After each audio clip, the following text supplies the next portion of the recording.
doing some knockoffs. Ready? Yep. Beat you. All right, everybody. Welcome to the latest Let's Podcast. The usual crew's here, plus James. And I don't know if we mentioned this on a couple podcasts ago, but James just recently moved down the street from us, so you'll be seeing a lot more of him because he can make it over. Yeah. Especially when him and his wife buy a second car, so they don't have to share one. Yeah. They're still used to that city life where you don't really need a car, and if you do have one, you got one. I didn't own one for 3 years. Oh, really? Yeah. So where were you moving from? Pentagon City. So I told him, I was like, yeah, you're in the suburbs now, son. You kind of need that second car. Because Nelson had to come pick him up because his wife had the car. I'm in the country now. So, but this week, just like that. This week's podcast, we have two sponsors. Two. Okay, we're moving up in the world. Yeah, it is brought to you by, as usual, Loot Crate is bringing to us where you can save 10% off your first subscription by going to trylootcrate.com/clash. And I just found this out this week because I didn't even think to mention it. This only works for the regular Loot Crate. It doesn't work for the WWE Slam crates, anime crates, Minecraft crates. Just the regular Loot Crate because Chris Kinnison, who was on with the Lucas, not Make-A-Wish, It was a GoFundMe, yeah. He was going to get his daughter a Minecraft box and he was going to use our code. Thanks again, Chris. But it didn't work. He let me know about that. I was like, I think it only worked. I was like, okay, let me double check the code just to make sure. And then after that, it didn't. I said, yeah, that's the right code and everything like that. 'Cause I was like, damn, this sucks. If I've been saying the wrong code for 3 weeks and then putting the wrong code in the link. But no, so it's trylootcrate.com/clash with Bridge10 being your code. You can only use it on the regular Loot Crates.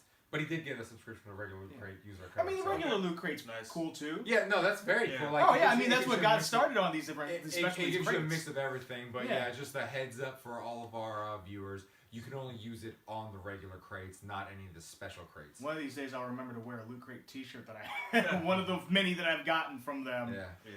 So there is that, and we're going to hear more about Loot Crate later on the podcast. And new to the podcast is Gamefly. Gamefly is the video game rental service where you set up your different tiers where you can get 1, 2, or 3 games a month. And you can keep it as long as you like. In fact, you can keep to buy now. You can rent it. Oh, that's and really if you cool. decide you like it, you can buy it. Cool. Okay. I've used Gamefly before. Same price or is it discounted price? I believe you get the game at a discounted price. Okay. Nice. I think you save like 10% off the new price of the game. Oh, that's not bad. I've tried not Loot Crate. I've tried Loot Crate before too, but I've also tried Gamefly. It's a really cool service, especially like. It's really nice if you're on a budget, like you can't afford to buy a new game every week or every month. So it's really like a third of the price of a regular game. And it gets you a chance to try games, because I know there was a couple games I was iffy about when I had my Gamefly subscription. So I was like, let me grab that off Gamefly. If I like it, maybe I'll buy it, maybe I won't. And there's a couple games I got off Gamefly where I rented off Gamefly. I beat in like a week or two. It's like, glad I didn't spend $60 on that. Right back. Yeah, exactly. Because there have been games like that. Like when I hear that a game's really short, but I really want to play it, what I'll do is what I used to do is I wait for GameStop to get it, beat it within a week, return it because it's used, so you get that reused. But then once I got Gamefly, I was like, you know what? Don't have to do that now. Rent it from Gamefly, play it, beat it, send it back, get a new game. And also that works with games like shooters, because sometimes a lot of shooters. Like Call of Duty, you're done with after a while. If you don't really get into the multiplayer, those games are like 8 hours long. I mean, you can beat that in a day or two. Like, I don't think I ever spent more than 3 days playing a Call of Duty campaign. So so if you like the Call of Duty campaigns, but you don't like the multiplayer, that's perfect for you. Oh yeah, definitely. Right there. What's the price? The price, I don't have that right here. But what you can do with our subscription, so you don't even have to worry about the price. If you go to gamefly.com, www.gameflyoffer.com/clash, you can get a 30-day free trial. So you can try it out for yourself for a month. And then after that, you can set up the pricing tiers. I believe what the pricing tiers are 11, 15, and 20. So that's 1, 2, 3 games out at a time. Okay. Oh, really? But yeah, so you can try it for free on us. You just got to go to, again, www.gameflyoffer.com/clash. And for both those, we'll have them in the description below. And we'll hear more about our sponsors later in the podcast. But let's get into the meat and potatoes of it. As you can see, we are playing the new hotness, Destiny 2. Or I should say James is playing it because he is our resident Destiny expert. what's funny about this. So if I don't know if you can't really hear it, but so Paul McCartney did a song for Destiny. Yeah, the first one. It was First one, well, so in the first game, like behind this door is this one area. There's a jukebox.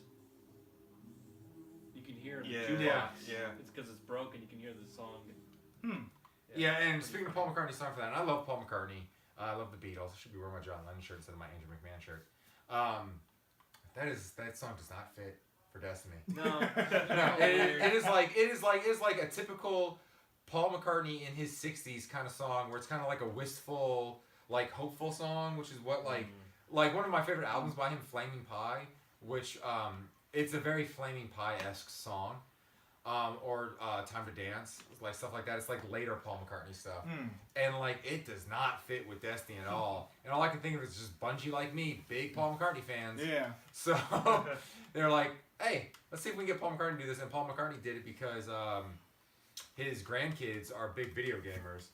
Okay. So it was kind of funny when I guess they found the song in the game. They're like, Grandpa, you did a song for a video game? And he was like, they thought that was cooler than me being a Beatle. Which if they were my kids, and that'd be awesome if Paul McCartney was my dad. No Christmas for you. Like if that was Sean. But Sean knows and loves the Beatles. Sean knows and loves David Bowie. I've done him well. His favorite band, AC/DC. Well, I think that was more of an Iron Man thing at that point. It's a combination of Iron Man and a combination of also I listened to AC/DC. Oh yeah. I'm not saying that you don't. And when Iron Man came out, that like fueled like I gotta listen to more AC/DC. Just throw that That's in my honestly car. like my favorite story about Sean. So What's this? It's Iron Man. I like Iron Man. he's my favorite. Yeah, and just 2 years old because that boy's an escape artist, just climbing out of his crib. Came downstairs in the middle of the night on a weekend while I was watching Iron Man, and he just fell in love with it, and that's how he became a super geek like all of us. It's a good movie. Yeah. So we're playing Destiny 2. James is playing it. This is his extra copy because he's such a fan. He bought a physical and a digital copy. So nice, he bought it twice. Yeah, so I was like, hey, James, how about you let me borrow that physical copy so we can play it on the podcast? And if I like it, I'll get it. Because I played the first Destiny, and I figured out later on why I didn't like the first Destiny. Because it was so short. Yeah. Because it was built for the PS3, Xbox 360, and the next-gen systems. Yep. So they couldn't make big, sprawling levels because they wouldn't fit on the last-gen systems. Yeah, on the 360. Because that's what irritated me, because I got into the Destiny game late, because it didn't really interest, like, the idea of Destiny interested me. But then when the final product came out, I was like, this is not what Bungie was promising. Yeah, I mean, I loved the character designs. I thought it looked really cool. Well, the promise of it was this was supposed to be like World of Warcraft with guns, basically. It's kind of what they were setting it up for. And I haven't played any of Destiny 2. Maybe Destiny 2 will be more like that. Yeah, it's definitely, the levels were huge. But in Destiny 1, it was just kind of like, it felt like a Halo demo. Because every level felt super short. And what was even worse is, because I didn't get it till the Game of the Year edition came out with all the DLC, I was playing with people who've been playing it since day one. So they came and played with me. So it was like, levels were even shorter because they were so tough and couldn't get hurt. Right. Yeah. So I hear that Destiny 2 addresses the issues with Destiny 1. Yes. Yeah. Okay. Yeah, it's really good so far. That pistol looks like the Nerf gun that I have. So this is a sidearm right here. it does look like a Nerf gun. Yeah, it looks almost just like the Nerf gun that I got randomly from like a Which I do like, speaking of Nerf White guns, Elephant gift. there are Halo, Nerf, and Super Soaker guns. Oh, really? Yeah, they got to deal with Hasbro. Huh. See, But we're going to talk I was a little bit kid more back about then. Destiny in a second. You can enjoy the game footage right now. But first, I want to talk about Death Note. Mm-hmm. So, Netflix did an American movie of Death Note, based on the anime, which is 37 episodes long. And what spurred me to watch Death Note, the movie, because I remember when Death Note first came out, I thought it was kind of a cool concept, but I never really got into it. And it was just one of those things like, maybe I'll watch it, maybe I won't. Never did. So the Death Note movie comes out, and anybody who watches this podcast regularly knows that we're big fans of Funhouse. Yeah. They did their Filmhouse podcast, and they talked about the Death Note movie. And it was made up of Bruce, who had never seen the Death Note anime, Adam, Elise, and James, who had all seen the Death Note anime. So Bruce was going in knowing nothing of the anime, just know, it's a notebook, you write names down, people die.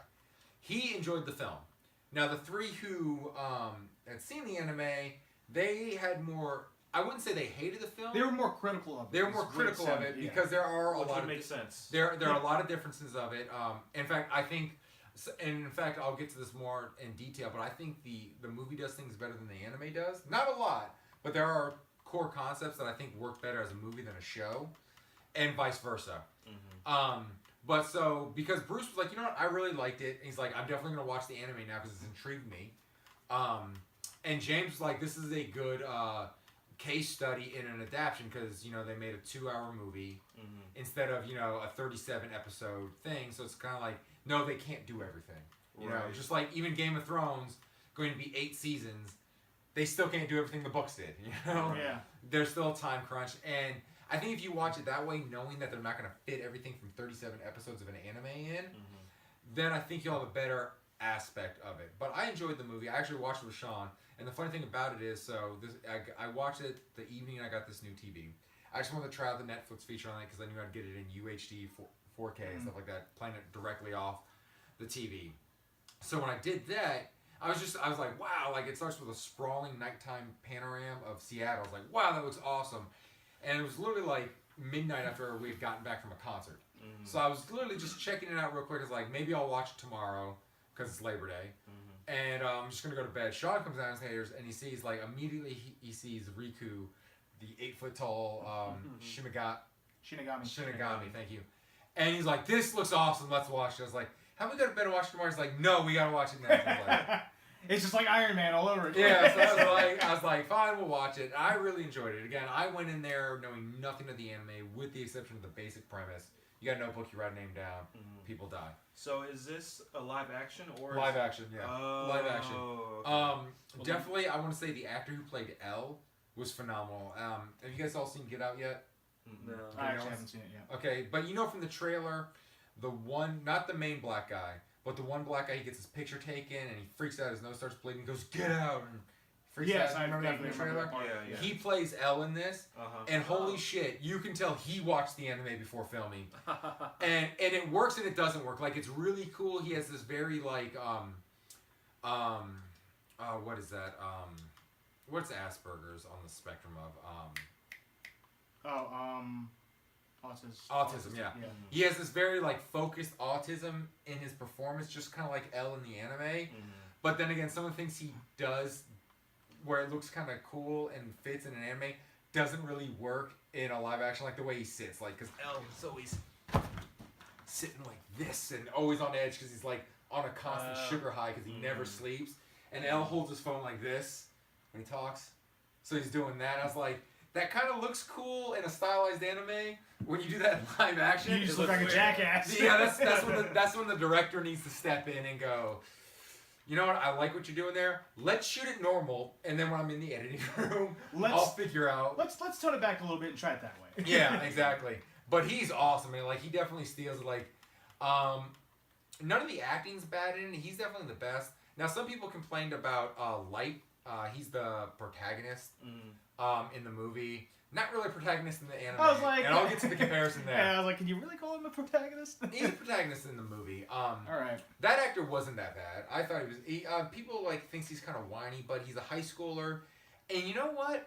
I don't think he's any less whiny than Light in the anime. In fact, I found him less annoying in the movie than I did in the anime.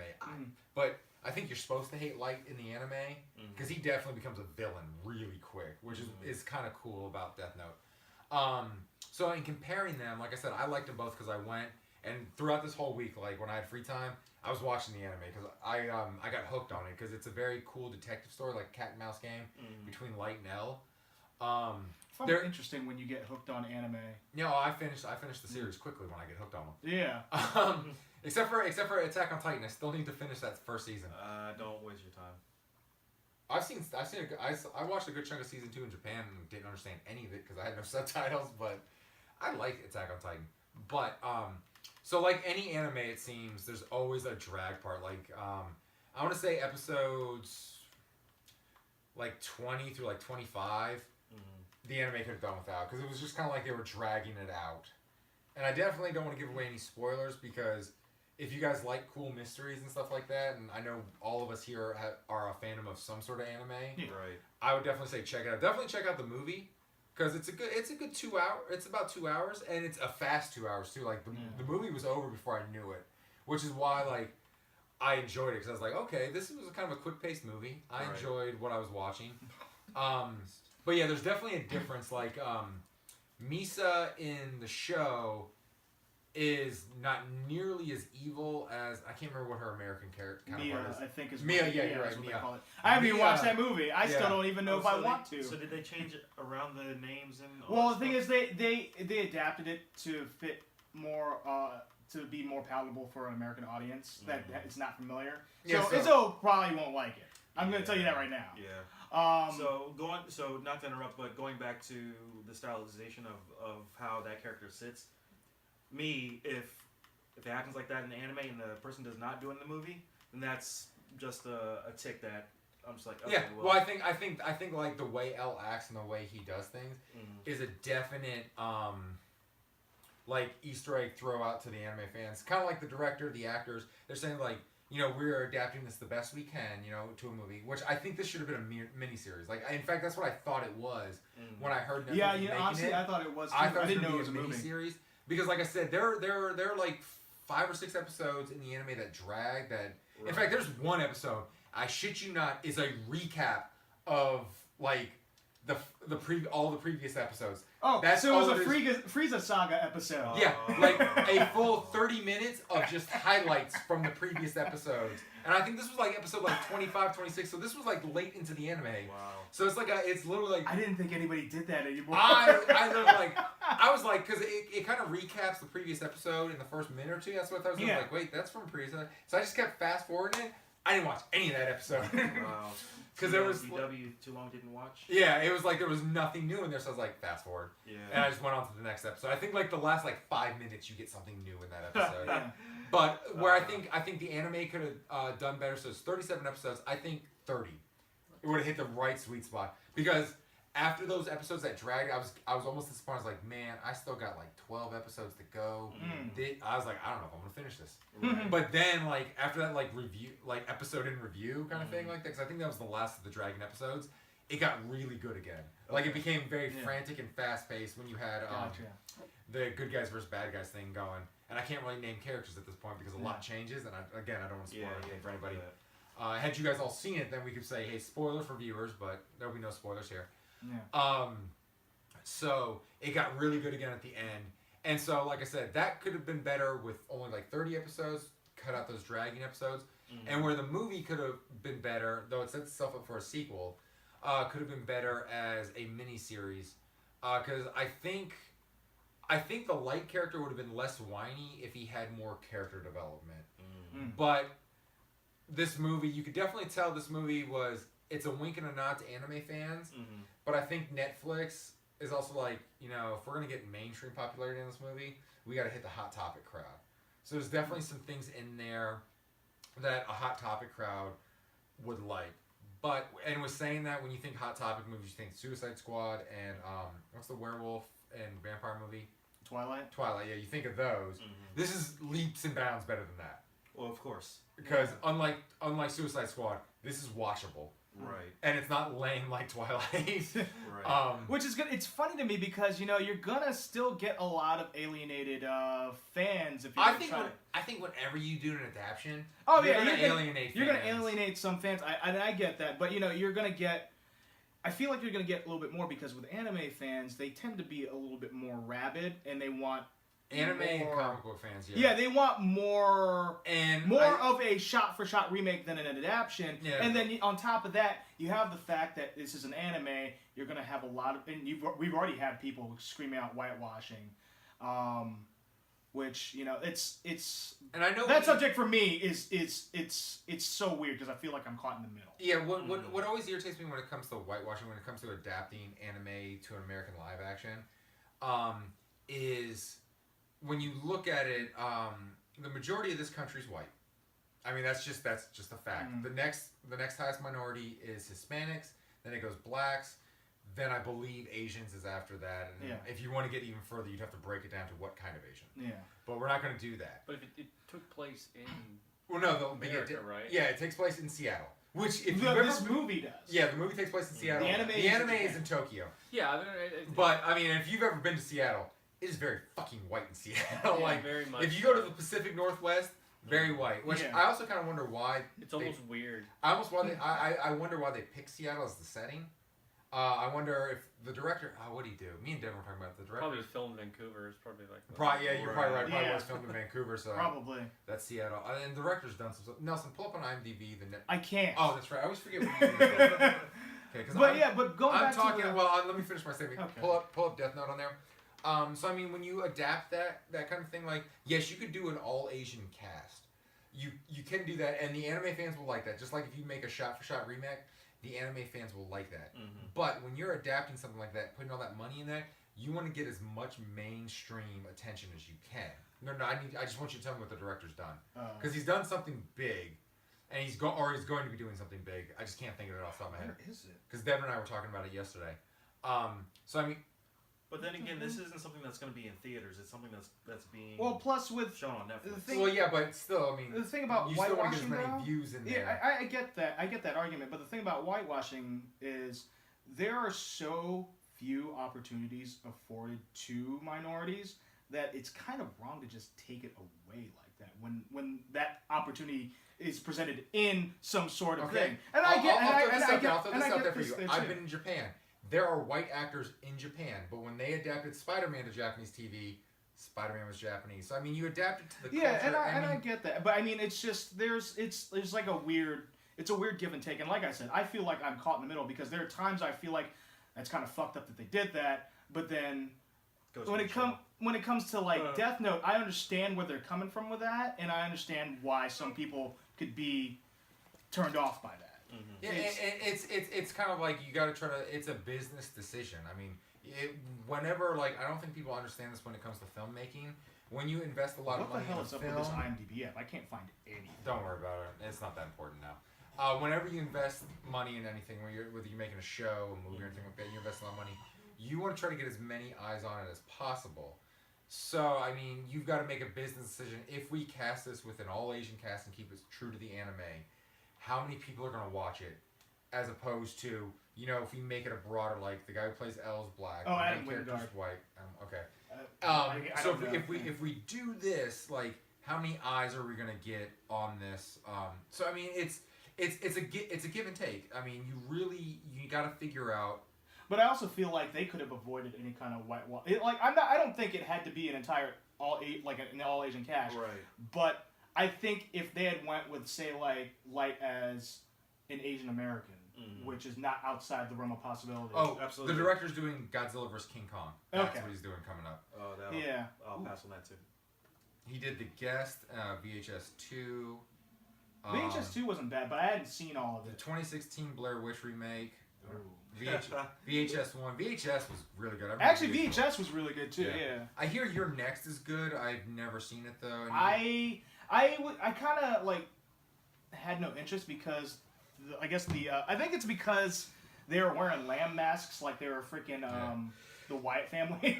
And he did The Guest, which I hear is pretty good, but I haven't seen it. He does a lot of horror stuff, which makes It makes sense. And one thing I've heard from people who actually know film, whether they like Death Note or not, it's shot beautifully. Like it looks good. Like he does like some really cool Dutch angles. Yeah. But yeah, I mean it's a give or take. I mean they made a business decision, and yes, Light could have been an Asian American, or he couldn't have been. I mean, setting also plays into it.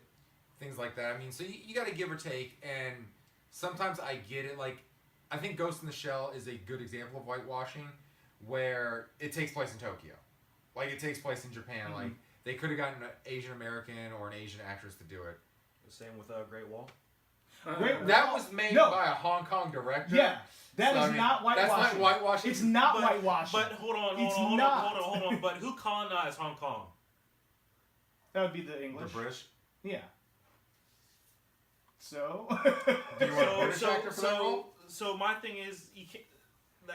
To me, that doesn't.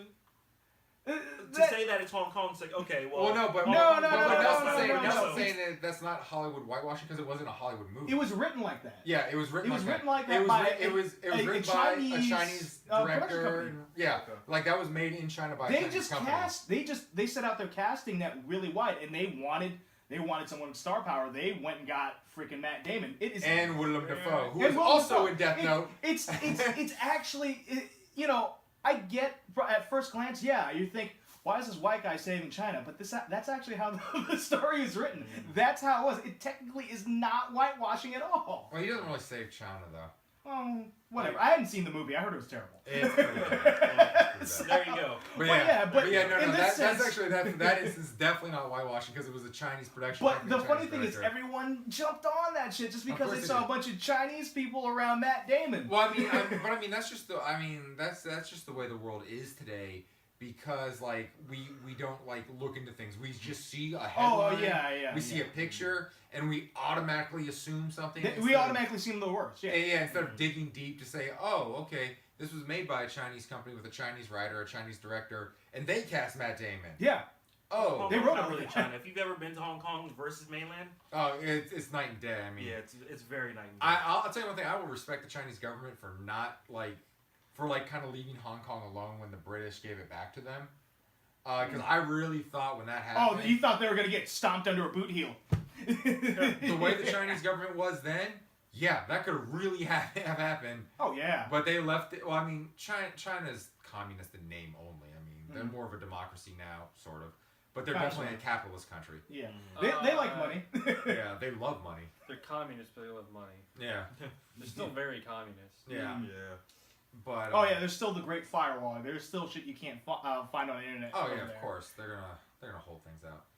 But so yes, I would definitely say if you've never seen the anime and just the trailer or anything about Death Note looked cool to you, give it a try because it's definitely a decent movie.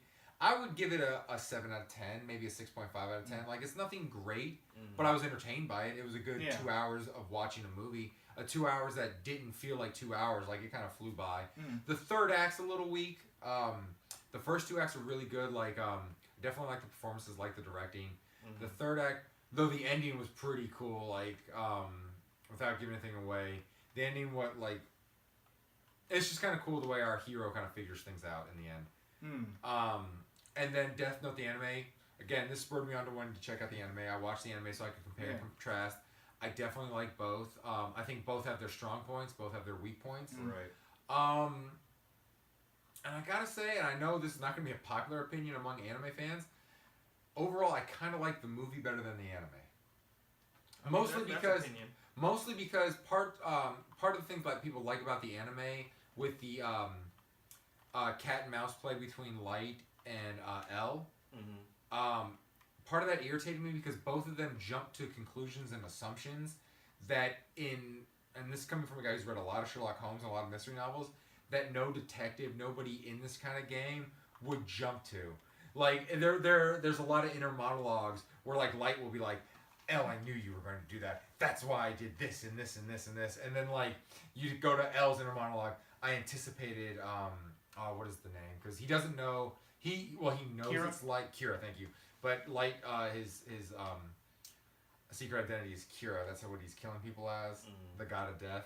And he's like, I knew you were going to do that, Kira. That's why I prep her eyes with this, this, and this, and this. So pretty much, the first episode. Yeah. So it's like there's a lot of leaps in logic that no actual detective or even like a super smart serial killer would make. And every time that happened, and it happens a lot, bugs the shit out of me because it would pull me out of it. Like I'd be in this cat and mouse game. It's like a chess match. You're like, okay, what move is going to do next to anticipate what Light's doing? What's Light going to do to anticipate this? And then they start doing these inner monologues. And it's like, fucking way you think that. Without actually being in your opponent's literal head, you would not jump to that conclusion. So that's the only time like the anime bugged me is when we had these huge leaps in logic. That sounds like that would actually stop me from completing the anime. I would get tired. You just gotta get past it. See, it's funny because like I said earlier, I was like, it's interesting to me to see you get into an anime like this because you like some anime, but as a whole, you're not really an anime fan. No, like most of the ones. And that's what's mainstream actually ones. making me keep my mind open about the Death Note anime because I'd seen bits and pieces of it in the past, and I was just like, it's not really for me. And then I saw the first episode, like, okay, I might have misjudged this a little bit. And I've seen a couple episodes while you were binging it, and I'm like, I don't know if I like this yet. and I still don't even know if I want to watch the movie because when I heard about that, I was like, this doesn't interest me at all. I didn't really care for the anime that much. And then, there was Oh, one thing. I don't want to say I got caught up in the whole whitewashing controversy, but I was like, it was definitely looming in the back of my mind. Yeah, it makes you aware of it. And I don't like saying something is whitewashing because I feel like that's a very strong accusation to throw out for something.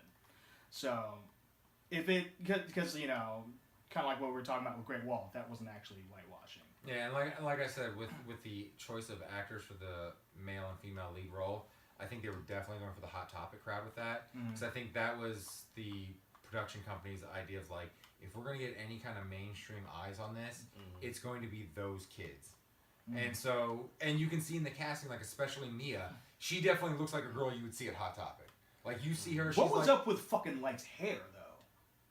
He looked like Quicksilver from Age of Ultron. Oh well, I mean that's just like if you go to like HotTopic.com and look at like shirts and stuff like that. Yeah. A lot of their male models have like a similar hairstyle. And it's kind of funny. His hair was close. Well, and also I think they tried to stylize it kind of like Light's hair in the anime, which you should never try to do a live action style of anime hair. No, it just doesn't work. Which is a good thing they didn't try to get L to grow his hair onto a fro and try to stylize it like L's is in the anime. That would have been bad.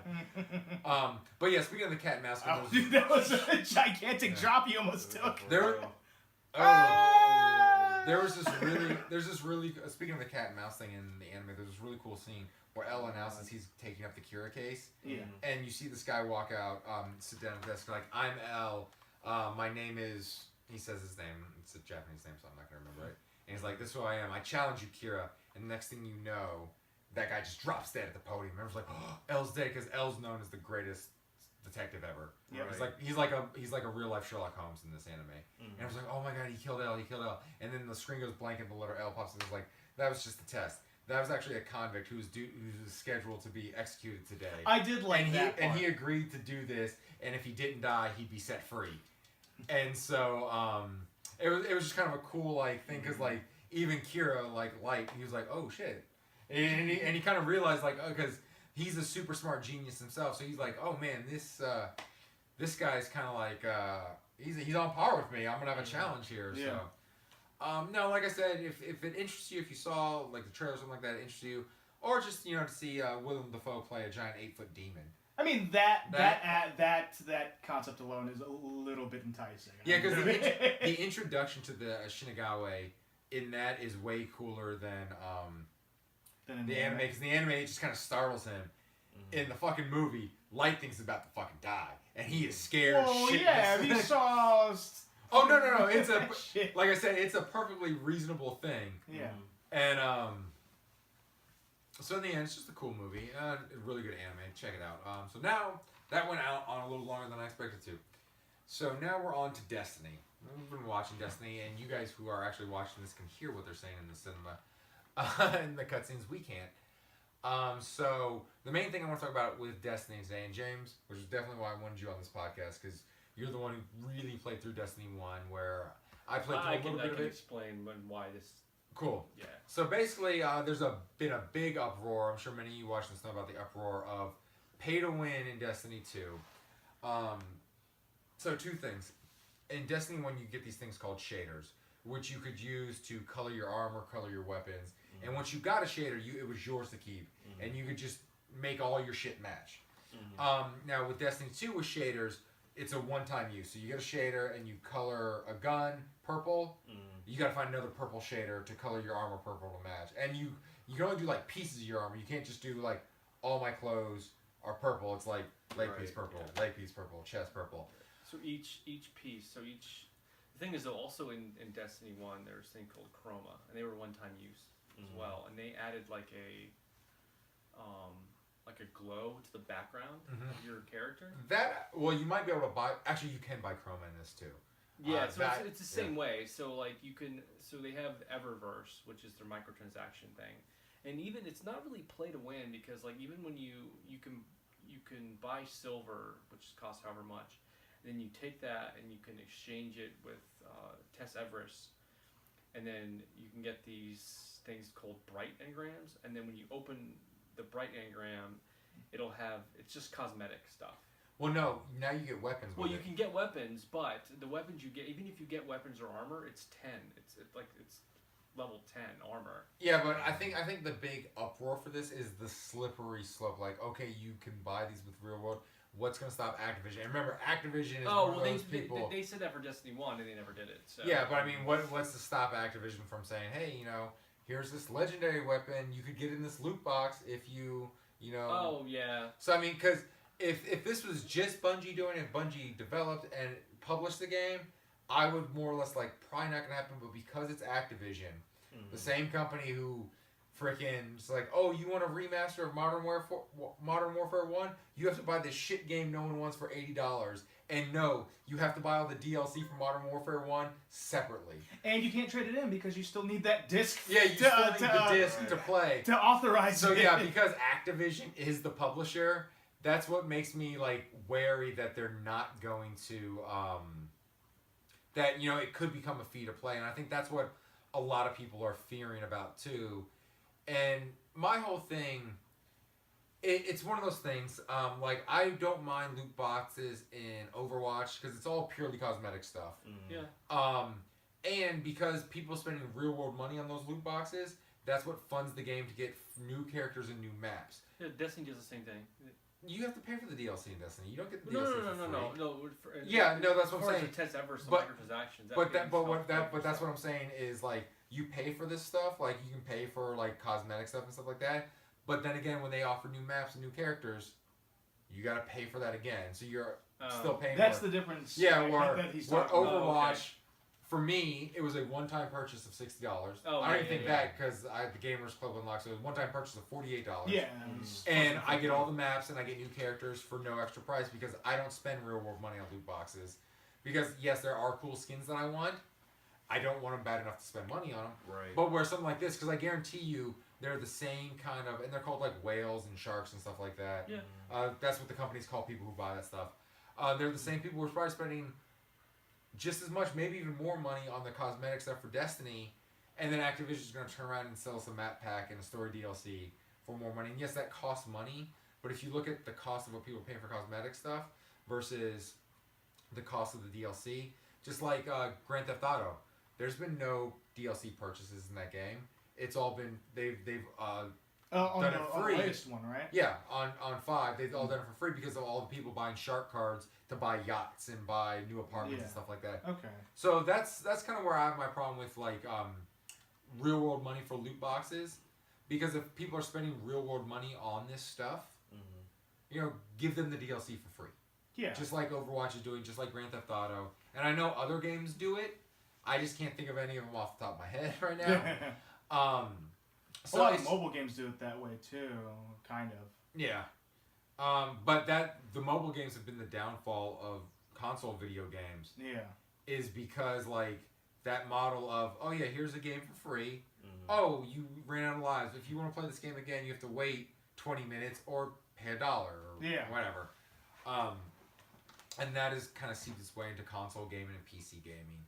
So I mean that's where, and I get the justification why people are mad. For me, if I do decide to get Destiny, I'm probably not going to do PvP that often. I'll probably just play online with James and do some raids with James. That's about it. So I'm not worried about any kind of fee to pay or pay to win kind of thing because it's not going to affect me that much.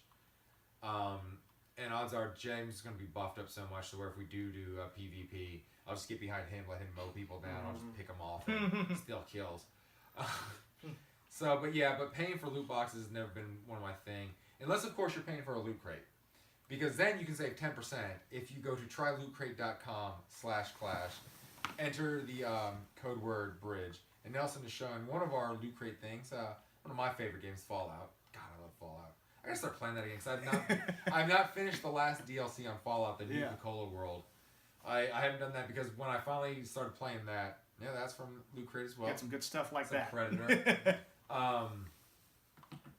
So you go to trylootcrate.com/clash, enter in bridge 10, save 10% off your first subscription box.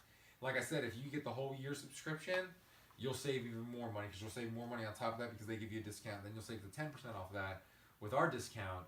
And like I said, you can skip months. If a month is a theme you don't like if the theme is Destiny and you're not a Destiny fan, right, you can skip that month and like, oh, the next month is Legend of Zelda. I definitely want that month. Oh yeah. So you can Or if you're just afraid of clowns, like, and this one's it. This next theme is like it. which I can't wait for this podcast to be over man. so we can go see it. Want to go see I'm that? so excited to see that movie. Like I hate clowns. yeah. I'm gonna skip this month Yeah. and But- pray that he doesn't come and get me. Yeah, and then also our other sponsor this week is GameFly. I haven't memorized that script yet, so I have to pull up on my phone. Sorry, folks. So GameFly, it's www.gameflyoffer.com// and you don't even have to enter a code for that one. You just choose the 30-day trial, which I'll give fair warning because I don't want anybody to get freaked out. With those 30-day trials, you still have to enter in a credit card number, like any of these sites with any trial. Oh yeah, I mean that's Because- something typical. Yeah, so I mean, so at that point you can try GameFly out free for 30 days and decide if you like it or not. It was definitely a service I enjoyed having. Because like I said, you can try games out. Like right now, I didn't have to borrow this from GameFly because James had an extra copy, so I'm borrowing it from him to see if I like it. And if I like it, I'll buy it. If I don't like it, I'm like, not for me. But you could have used GameFly. I could have used GameFly, yeah. Yeah. So I can There save you go. I can save one of my GameFly rentals for something else. Probably what else came out that I want to try out? Oh, that the Dynasty Warrior All-Star game. Oh yeah, I That's forgot talking about that. buying. Oh, and then also I believe Gundam Versus is coming out soon. Yeah, so I'll probably try that out because Gundam games have definitely hit or miss. Yeah. Like Gundam, like Dynasty Warriors Gundam 1, I couldn't get past that first level mainly because I didn't have anyone to play with me, and then it starts you off in this really gigantic space battle, and there's so many Zaku, and I'm stuck as the original Gundam, which I don't know how to use. Yeah. You know what All I wanted was freaking Death Scythe or freaking Wing Zero. I That's need all I I wanted. need to find it for the Dreamcast again because I used to have it back in the day. Mobile Suit Gundam 0083. I vaguely remember that That game. was so much fun. Like, granted, it probably like doesn't control that well today compared to modern games. Oh yeah, like when I But tried to oh play that man, Robotech just game. playing a game where you were inside a Gundam because that was one of the first ones I think that came over to the West that I can think of. Definitely the first like 3D one to come over to the West for sure. Yeah. And I was just like, oh shit, yes, this is not like Wing Zero or Death Sight, but I'm still in a fucking Gundam. Yeah. Well, in Japan, they had a capsule where you literally were inside what looked like a Gundam. So you had the controls. Did you play that game? Of course. Oh, I so didn't it see was it. kind of like Afterburner. Oh no, right? I did see it. I did. Oh yeah, I spent a lot of time in that arcade. Did you go to the Gundam Cafe? Did you Yeah, I pick did. Boot children Yeah, out of the way? wasn't very. Well, Keenan and I wanted to go when we were in where was it? What district was that in? Was that in Shinagawa? I don't know where that is. No, what's Shibuya? no, not Shibuya. What's the electronic district? Akihabara. Akihabara, thank you. Yeah. Yeah, when we Yeah, when we were leaving Akihabara, we were gonna eat there for lunch. Mm. It was like a 2-hour wait. We were like, Oh, nah. man. It wasn't really worth So it. we went to this like Oh. Yeah. we went to this Yeah, it was very disappointing. weird Japanese Mexican fusion restaurant. Huh. Good as shit though. That sounds very interesting. Right. It was like wagyu beef, like fajitas, and oh dude, it was so good. And the salsa was so weird. It was like Sharks this. in the salsa. Yeah, definitely. It was like this Asian salsa. Uh, Holy shit, dude. That was like. I'll tell you one thing, man. Being in Japan, I know we talk a lot, especially Izzo and I can go on to some tangents about Japan. yeah. I did not have a single bad meal there. It's the same. Like, one of my favorite meals was when we were at Kyoto Station in the underground part. I can't remember why we were there. I think Keenan like saw like a souvenir shop that he wanted to get a gift for a friend there, and so we just went there because we met up there because I went on an adventure. He was being lazy. He didn't want to get up. So I'd woken up because like because just from work, getting up early for work, even when I adjust to a time zone, I'm up by like 8 o'clock. Like no matter what, I'm up by 8 o'clock. So I was up kind of early, and I wanted to go to the Nintendo building, and my hopes was that I would be there and I'd see Shigeru Miyamoto going into work, and I'd say, Miyamoto-san! At 8 o'clock in the morning, he's been at work. He didn't go home. Yeah, or maybe just go out to lunch or something like that. Go to get a coffee at Starbucks.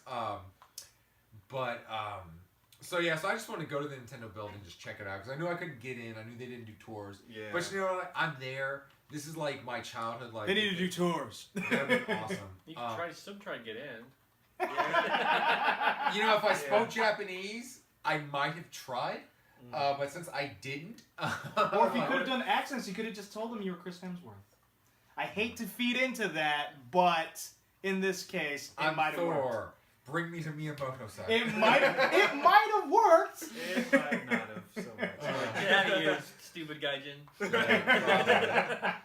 But yeah, so I kind of explored Kyoto. It was really cool walking How through. much weight did you lose? Because I know you did a lot of walking and exploring. I lost about 10 pounds while I was over in Japan. Yeah, most people gain like 10 pounds when they go on vacation. Yeah, still to this day, I cannot eat sushi here in the States. I have. You do get spoiled because It's delicious. I don't want to sound like one of those people. It is super fresh over there. Plus, like, you know. Yeah, you sounded like that when we got ramen the other day. Oh, the ramen we got the other day was good because Nelson had never had real ramen before. He's only ever had instant ramen. Right. And so, because I was just Where'd having. you go? We went to what's that place? Umi down Where's the that? street. Over across the Oh, street okay. from the gym. Gym, yeah.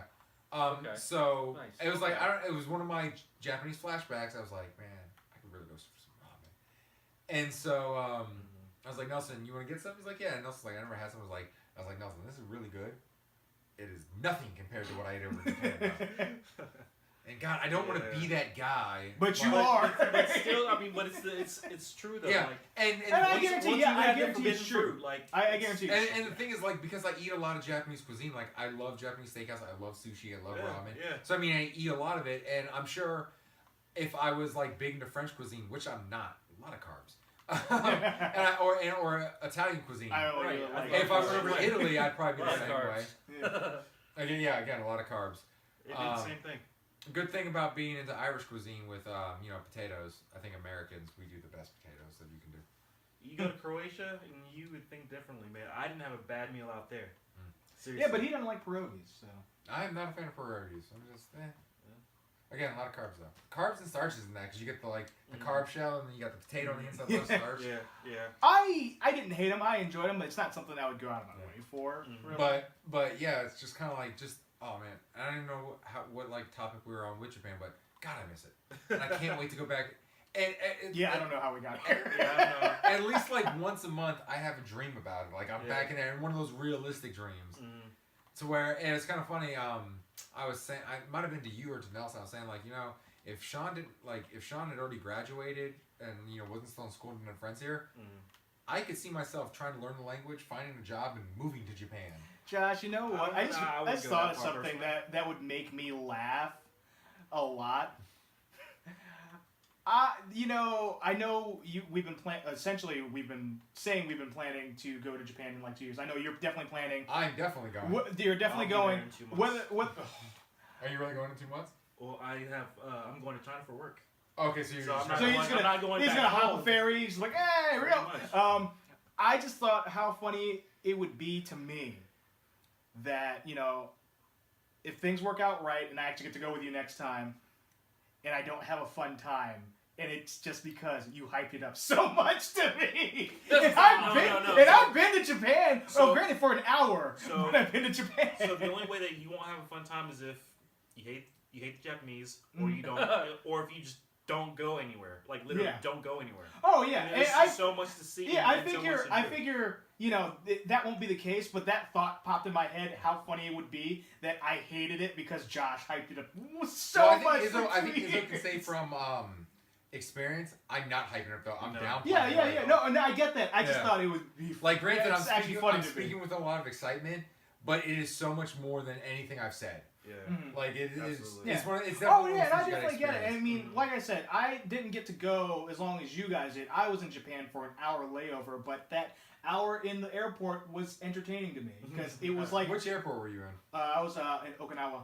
Okay. So it was like I looked at it. I'm like, this reminds me of Dulles, except it's ridiculously clean in here. It's like a clean room in here. Because which one did I fly? Which one did you fly into? Narita. Okay, and I was in Haneda. Is that how you say it? Haneda. Yeah. So I flew in and out of Haneda. That is a plain, boring fucking airport. I was very disappointed when I got there. Like leaving at the exit terminals, there was some shops and stuff like that. Yeah.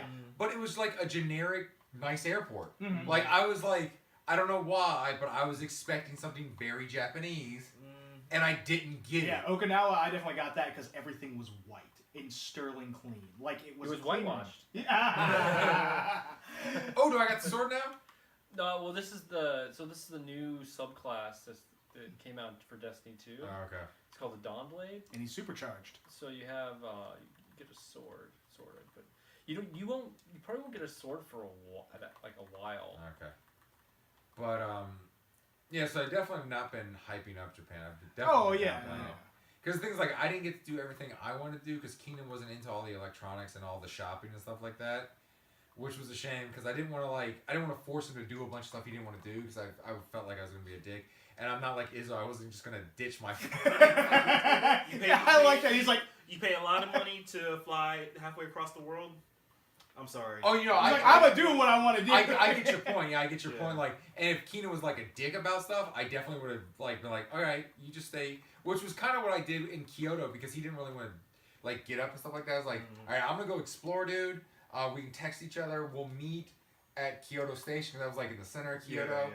I was like, we will meet there at whatever time I designated. Yeah. And then we'll go do some stuff. And that's when we met there. That's when we found this restaurant in the underground. There was it was oh my god, dude, it was chicken and shrimp and rice and this cheese sauce. Dude, that might have been the best. And I had Wagyu beef and Kobe steak there, which was delicious.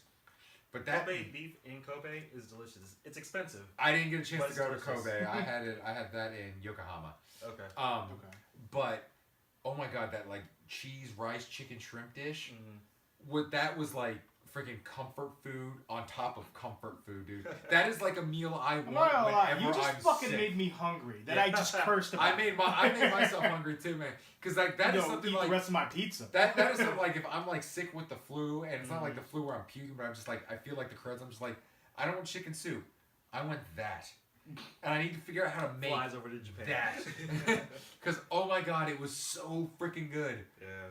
But going forever. And we also had whiskey and cokes with that too, or whiskey and soda because $1.80 in Japan. Your highballs. Yeah, our highballs, man. One thing I did accomplish. I turned Keenan into a whiskey drinker over in Japan because whiskey was so cheap. So the last thing we're going to talk about today, Colin Treveroww, I think is how you say his last name. He's no longer the director of Star Wars Episode 9, which this is basically the fourth director to lose control of his film. Because it started with Josh Trank just losing his film completely. He was going to do the Boba Fett movie. They fired him. Then, what's his face? I can't think of the Rogue One director. What the fuck was his name? Anyways, they reshot the ending of the film without him.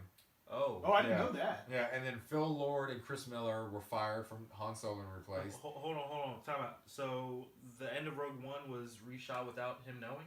No, he knew it. They just didn't use him.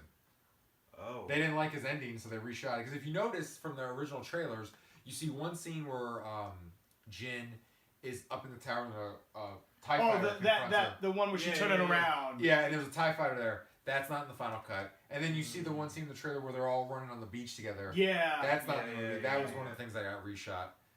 That was a cool shot, though. It was a cool shot. And then, like I said, Chris Lord and Phil Miller were fired off of Han Solo. And so they haven't released... They said it was kind of a mutual parting with Trevorrow leaving Episode 9. That's 4 directors. That's not good. Yeah. And what's happening over there? Yeah, so it's kind of and I wrote an article about this, and people actually commented on what I said too on the article, agreeing with me, and on the Facebook page about what Disney is doing with Star Wars, that they're less excited about Star Wars. Yeah. That it's just kind of again, it was always corporate, it was always to sell toys, but in the end, it was kind of, it still felt special because it was still one man's vision. Yeah. Regardless of all the commercialization of Star Wars, it was still, George Lucas's vision. Now it's a bunch of different visions. Yeah. Or a board of directors, basically, and a bunch of different directors and writers. And it just feels dirty, almost. Yeah. And this is kind of the latest thing, and it makes me less excited about Episode 8. And right now, the front runner for Episode 9 is Rian Johnson. So it'll be the same director as Episode 8. Which I don't necessarily have a problem with. At least there would be a consistency in tone. Yeah. I don't have a problem with, I say that now, but he's also brought those stupid penguin creatures, which I don't like. They're so cute. Yeah, but I guarantee you they're not nearly as great as the Ewoks were. Pogos or whatever. Yeah. And so it's kind of I don't know about that. So we'll have to wait and see. But what I want to throw out for the last thing, a thoughtable for everybody, is who would we like to direct episode 9? I'll start, since, I'm the one who put it on the docket, and I've had most time to think about it. Mm-hmm. And I've probably said this many times, but I would look for it to be Steven Spielberg.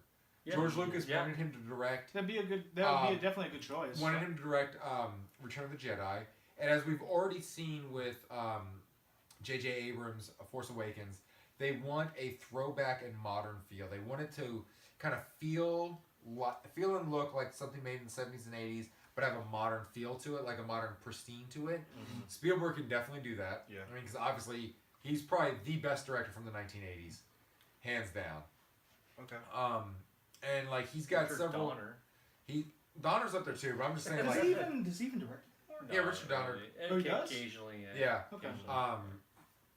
But Spielberg, I Ivan mean, Reitman. some of Spielberg's films are some of the greatest films of all time. Oh, You yeah. gotta think like Jaws, E.T., Jurassic Park, the Indiana Jones films, Yeah. Crystal Skull side. It's like, minus that one. Everybody. Minus one that blemish. Yeah. But I mean, and you just kind of look at it, and Spielberg can adapt his style too, because like you look at Schindler's List, Saving Private Ryan, then you look at AI. People shit on AI. I liked it. People AI. shit on it and say it's not a Spielberg film. It's like, no, it's not. It's a Stanley Kubrick film That he finished finished for his good friend because his good friend died in the middle of it. Right. So it's like you can see, like you look at Spielberg films, like, and if you're not told a movie Spielberg, like it's if you see Saving Private Ryan and you see E.T. and you're not told they're Spielberg films, you wouldn't know. But if you kind of like know film, you can kind of look at it and see like, you know what? I feel this director's paying homage to this director, not knowing it's the same director. Yeah. And I think Spielberg would be great for episode 9, considering Lucas wanted him to do Return of the Jedi, which I really wish he would have. He's got a similar mind to George Lucas, because, I mean, they're best friends. So I definitely feel like episode 9 would have a original trilogy feel to it if it was Spielberg directing it. And Spielberg's just hands down my favorite director. It's like, I'm not even going to, like, try to pretend and lie about it. I mean, either directing or executive producer, he's responsible for a lot of my favorite films. Like, we already mentioned Indiana Jones, Jaws, stuff like that. But also Gremlins he produced. Back to the Future he was the producer on. Yeah, I forgot about So, I mean, just like any of our childhoods, Spielberg probably had a hand in it. Yeah. Agreed. So that's my choice. Anybody else want to throw out a choice of their own? Mel Gibson. It's like, I'm kidding. I'm so kidding. So You might be kidding, but that's not a bad choice, but go on. So I would actually say James Cameron. Either him or As the long guy that did Pacific Rim. I will give you Cameron as long as he's Guillermo del Toro did Pacific Rim. Okay, yeah. I will give you Cameron as long as he's nowhere near the writer's table. Because right. So Actually, when I say Cameron, I'm thinking about the visuals. yeah, You know what I mean? So yeah, he's still a good director. I think his last good writing credit is True Romance. True Lies. I'm sorry, True Lies. Oh, it's True Romance. Yeah. Because everything after True Lies, because then he did Titanic, and he did Avatar. Like, I have not liked the writing. They look great. The visuals. The visuals look great. I'm speaking. It's like so no visuals. So yeah, I'll go with you on James Cameron as long as he's nowhere near the writing table. Yeah. And sadly, Guillermo del Toro, I think one day he'll get one of those legacy movies, anthology movies, whatever they're calling them now. I think his style is too out there for him to do a saga film. Like, because I was talking to somebody, it might have been Lindsay, who suggested Guillermo del Toro. No, it was Tori. It was in the chat. Oh, it was Tori? Okay. Yeah, that was my same It's like, response. now I remember. Yeah. That was my same response. It's like, he's too out there. I think, like, definitely does practical effects. He's a little too independent. Yeah. He's too, Well, not even too independent. I think his well, style... no, his style is too out there and okay. too weird. That I think it's... And it's weird saying, like, a space opera like Star Wars, it's too weird for. But I just think, because if you look at, like, Pan's Labyrinth, you look at Hellboy, those are all practical effects and they're all gorgeous. But I don't...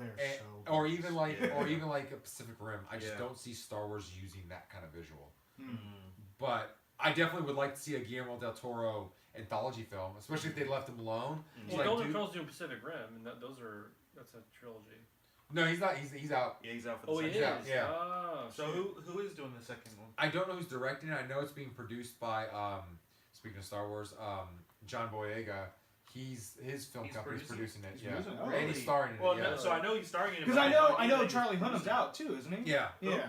The guy The from main First One. character. What? Oh, really? Yeah. Well, it's Charlie supposed to take Hunnam's place in like the future or something, right? Because Oh, right. Boyega is he plays. He plays the son the of son Idris Elba's- Idris Elba's yeah. kid. Yep. Okay. Yep.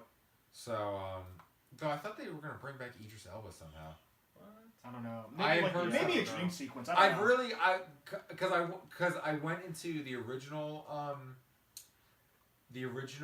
Pacific Rim mostly blind, just seeing a couple trailers. Yeah, because you blind. And I really enjoyed Yeah, it. I enjoyed it. So I don't want to I'm like with The Last Jedi. I've been trying not to watch anything on it, Right. and with Pacific Rim, because I want to go in blind. I want to go in not knowing what to expect. Because these days with trailers, They reveal. Oh, they reveal everything. They much, reveal too much, and you might get stuck with, oh, what happened to that one scene that was in the trailer? Yeah. Oh yeah, that got cut from the movie because so they far, scalped like preliminaries. of modern trailers, the only trailers I've trusted have been the Marvel ones Mhm. because they've been pretty good about not really showing anything from a third act. Oh, yeah, They yeah. said, most recent Thor Ragnarok official trailer. A third one. The 30-second one. Oh, really? I think it's no, it might be longer. I saw a 30-second one. It might be maybe it's that. So that drops in November, right? Yeah, Yep.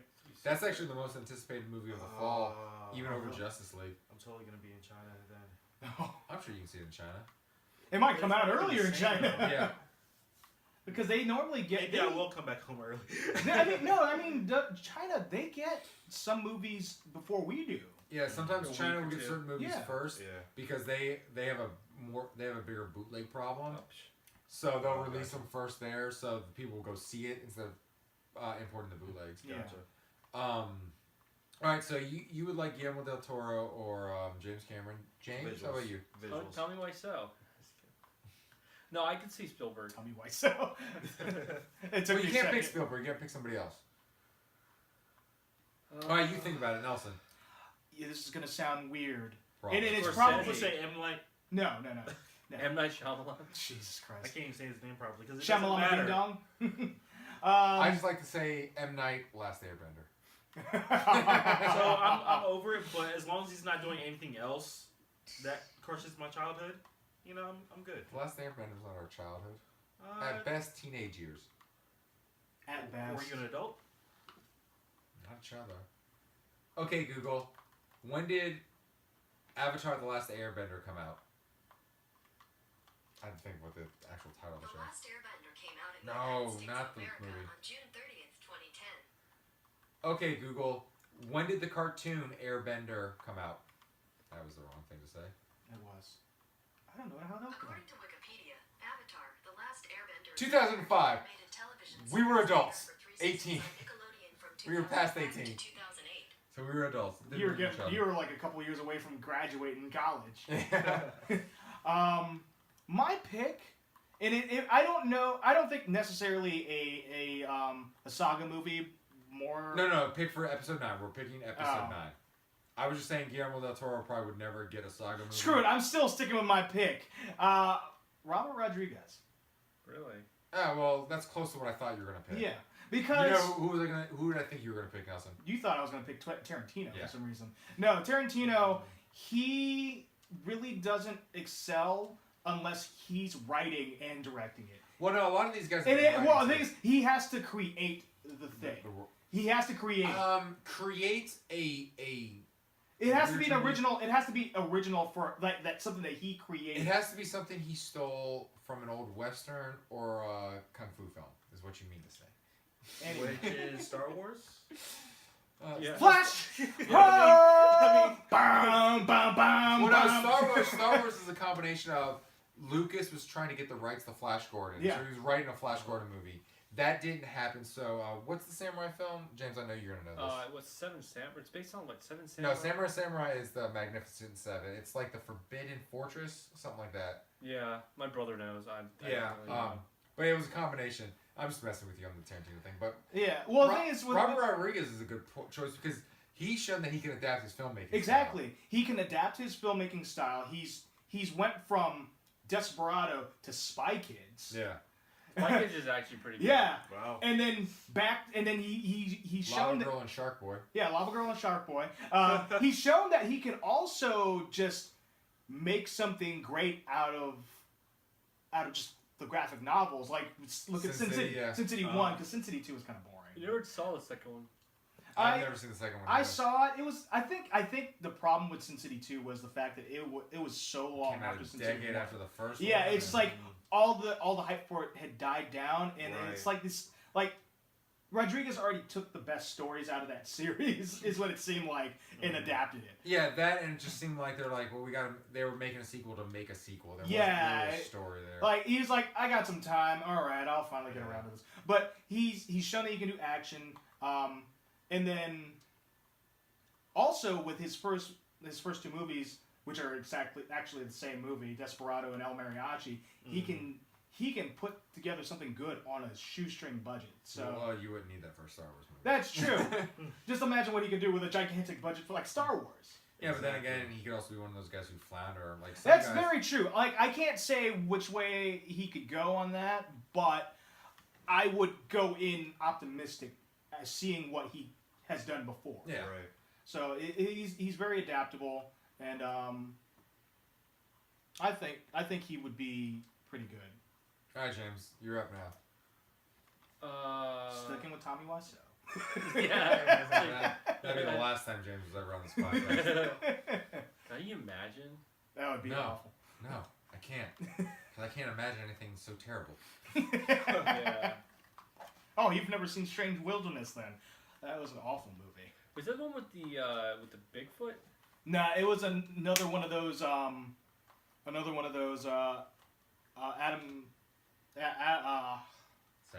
Adam Sandler movies without Adam Sandler. Like Grandma's Boy. It was the follow. Grandma's Boy is great. Grandma's Boy was great. Strange Wilderness, even though it had all the same people, sucked horribly. There was some movie with Jason Long. Jason Long? All right, you're getting off topic. You Justin gotta pick Long. director. You gotta pick director. God, I don't know, man. I would probably say Spielberg or I'll let you know. Let's just do it because it couldn't be Scorsese because it wouldn't fit. Scorsese wouldn't do it. Yeah. Yeah, it'd be very. You know, it'd be kind of cool though for Scorsese. Like, there's jokes about a Jabba the Hutt movie, like jokes, like they're not I doing can see it. like. But if you wanted to do like a gangster film for Star Wars, That'd be kind of cool seeing Scorsese take it over. Not necessarily the Hutts, but I mean, with the Hutts, we've shown there's an underworld. There's organized crime element to the Star Wars universe. Right. Yeah. Well, the thing is, it'd probably end up looking like Blade Runner. I guess like a newcomer like John Francis Daly or something like that. That'd be interesting. I'm not familiar with him. You know who I'm surprised you Mainly didn't road mention? stuff. But I wouldn't mind seeing like Homecoming. a Robert Zemeckis Star Wars movie That'd be interesting. That would be interesting. because he did Gremlins and Back to the Future. Mm-hmm. Marty, it's your kids. Marty! Luke, I gotta go back! But as far as Star Wars, the anthology movies go, or legacy movies, what the hell they're calling them, I really want them to get away from A New Hope. Like, everything seems to be centered around the prequels and A New Hope. Mm-hmm. I want stories That take place in the universe, but not nothing. not connected with. Well, the whole thing, it's about the Skywalker family, and then... No, that's what the sagas are about. Yeah. Yeah, so I want to get away from anything that they were involved with. In fact, you know what I'd like to see? Since they brought him into Rebels, I would like to see what General Thrawn's doing during the time of Jedi and stuff like that. Mm-hmm. Because in the books, you know, he was sent away to the Outer Rim to explore that. So I wouldn't mind a Thrawn movie where he's in the Outer Rim. We just see what Thrawn's doing. Because that could be a really cool, you know, militaristic, naval kind of, you know, movie. But we're going to wrap up the podcast, but there's something new I want to start doing with the podcast. And I'm trying to find, like, a feature to feature every week that we, like, do something. So, this one, I'm going to call it What Are We Reading? What Are We Watching? Kind of just like something to suggest to the audience of something that you're consuming, whether it be a movie, a show, a book, a video game. Something you would say, hey, you know, I'm checking this out right now. It's pretty good. You should check it out. Nelson, you can go first on this one. What are we reading or watching? I'm trying to think what I could actually even really suggest. I mean, only thing I can think of right now that I could possibly even suggest is Dragon Ball Super. Mm-hmm. I know there's been a lot of like, I don't want to say backlash, but like kind of resistance to Super because the first two arcs were just rehashes of the Dragon Ball Z movies. Mm-hmm. But once you get past that, that's when it actually has gotten good. Right. Like I know Josh, you're actually at that point right now, just after those movie arcs, and it seems like you've enjoyed what you've seen so far. Because what I feel like a lot of people have forgotten what Super is doing is they're trying to make you forget GT existed. Kind of. You see, basically, what Super's doing is what GT tried to do, but couldn't because they didn't really have anybody kind of reining them in. It was just Toei being like, "Oh shit, we want to continue milking this for all it's worth, but Akira Toriyama's gone. Let's try to make some shit up and let's run these drawings by him real quick." Yeah, it's trying to recapture the charm of Dragon Ball. Yeah, but still having the characters that you've established in Z. Yeah, where Super, once you get past the movie arcs, that actually is more successful at doing it because it actually, since you have Akira Toriyama more involved, not exactly to the same effect, but also what I've discovered recently, within recent months, is what Toei has been doing along with Akira Toriyama is they're bringing in people that were fans of the show, like that were like internet like manga artists and writers, and they're letting them do some of the cool ideas that they thought of in incorporating it into the show, and it's kind of reinvigorated it to where not only do you have like the fun and the humor of Akira Toriyama and the original Dragon Ball series, you have everything that you established in Z, and then all these new ideas and fresh blood and all this enthusiasm. So that's what I'm watching right now that I can really suggest. I'll James, I'll how about you? What are you reading? So we've been watching the Mindy Project. This is one of those. I've always meant to check that. It's one of those comedies where like I should check it out because they follow me on dude, Twitter. it's The show follows me. really It's funny, actually man. funny. It's actually really It's funny. really good. Yeah. Because with Mindy Kaling, I did not like her on The Office. So she had her moments on The Office, but I didn't really find her that funny on The Office. But outside of The Office, I did find her kind of funny. Like her small role in The 40-Year-Old Virgin, That's I actually great. thought was hilarious. That's great. It's like I moved, I changed my phone number, I changed my email. This guy's fucking stalking me. I did didn't not know that. So I'm sorry. So I thought, yeah, I mean, outside of The Office, and even with like the shorts that they had online, there was a couple of them that I found were pretty funny. So, yeah, that's definitely something I wanted to check out at some point. All right, Izzo, what are you reading or watching? I just wrapped up the Iron Fist. So, Oh, nice. Oh, what did you think about it? Because I already watched it and I liked it. As much of a mess as it was. So, I liked it, but what I didn't like, and this has nothing to do with Iron Fist, but the Defenders. So, and I guess maybe it ties into Iron Fist too, but it just seemed like the main character was just weak and naive the entire time, and it was almost a battle trying to get through that aspect of that I understand character, that. I you know what I definitely mean? understand that. Blithering dumbass. I understand it, but I saw an article that actually made a valid point. If you take into account where they start you off with Iron Fist, he has literally just gotten back to New York from Kunlun from being away for 13, like 15 years, 10, 15 years. yeah. So essentially, he is still like a 10-year-old boy who'd been training Kung Fu forever. So he's not in the mindset that you would really want him to be. He's still starting off. It's like a year one Batman almost. So when I read that article, I was like, okay, that makes sense. I understand it. It still doesn't make it any easier to get through from times. Right. I enjoy, and like I said before, I enjoyed Iron Fist, but it's not without its problems. I think that show could have been like 6 episodes shorter. It should have been as long as the Defenders. Yeah, it should have been, honestly. I wish there was a little bit more character development with him. That would have been nice. I could have gone without the whole side story arc with the people that are in charge of Rand Corp, the Meachums. Oh, right. Dude, really? Like the brother was great. Oh, the brother was good. Oh, The brother no, was good. absolutely. It's just I feel like they focused way too much on the Meachums that's true. in the show. Yeah. If you cut out like 4 episodes of that season, it would have been great. And I'm still with Josh on they should just take Luke Cage and Iron Fist and make the Heroes for Hire show. Yeah, go get Shane Black. Be like, Shane Black, we need you to develop Heroes for Hire. Because I feel like both those characters are done a disservice having a single show full-length series. That's so dramatic. It's so dramatic.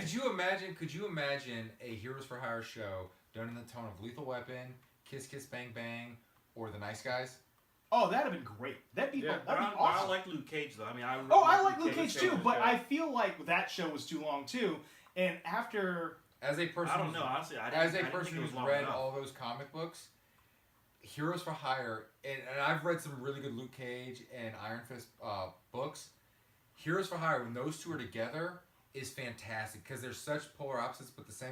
And we got a taste of it. In yeah, the you did get a taste of it. I like enjoyed it. they are so great together as characters in the comics that I really want to see that on the screen. And I feel like before that happens, Danny Rand needs to have some kind of power up. Something needs to happen. He definitely, because he's not even close to his. He's not even close to his so full I power. know that. So what I'm saying is that once he gets to that level, a similar level, then bring Luke Cage in and let's see him wreck stuff. You know what I mean? Yeah. Not at the level that he's at right now. Yeah, it's I'll just pass. it's really weird. I mean, it's because I feel like at this point in time, both those characters, they need less screen time. So if you combine them into one show, you have the opportunity to further their storylines in a shorter amount of time without feeling the need to put in filler, because that was a problem with actually Luke what Cage you could 2. do, and this would work as filler. So you guys both kind of touched on when you're talking about how Danny, you said like Danny's like a 10-year-old boy, anything like that. What better way to kind of like reincorporate Danny to being an American than having him hang out with Luke Cage in Harlem? Pretty much. I mean, right there, you got to like, you can almost have like a fish out of water story there, as a fish out of water, because he's in America, which he's not used to the customs there because he hasn't been back since he was 10. Yeah. And then you throw him in Harlem, which you know he's going to make a lot of faux pas there, so that could just be comedy. That could almost be like Die Hard with Vengeance, yeah. which was also supposed to be a Lethal Weapon movie, by the way. You're really pushing this whole Lethal Weapon Die Hard thing. I think it could work. I really That's think because it could work. you have not read the Heroes for Hire comics. They are fantastic. Well, and I'm not discrediting it at all, but I mean, And when they, but I think that they will. but that's the get thing. to it. I hope so. But that's the thing is like when they announced that they were developing Luke Cage and Iron Fist. Mm-hmm. That is like exactly where my mind went, and they didn't do it, and they just got their own show. It's like, Yeah, I think I think it's a disservice that they have their own but show. we got to close this up, so I'm gonna do my quick. What am I reading? What am I watching? It's actually not something I'm reading right now, but I'm going to suggest it since it is the popular movie right now. Definitely read the book It. I haven't seen the latest movie yet, so I can't say how it compares to the book. Hopefully that's. I know the miniseries stayed fairly loyal, but it of course had to cut out a lot of stuff because it is over 1,000 pages long. Oof.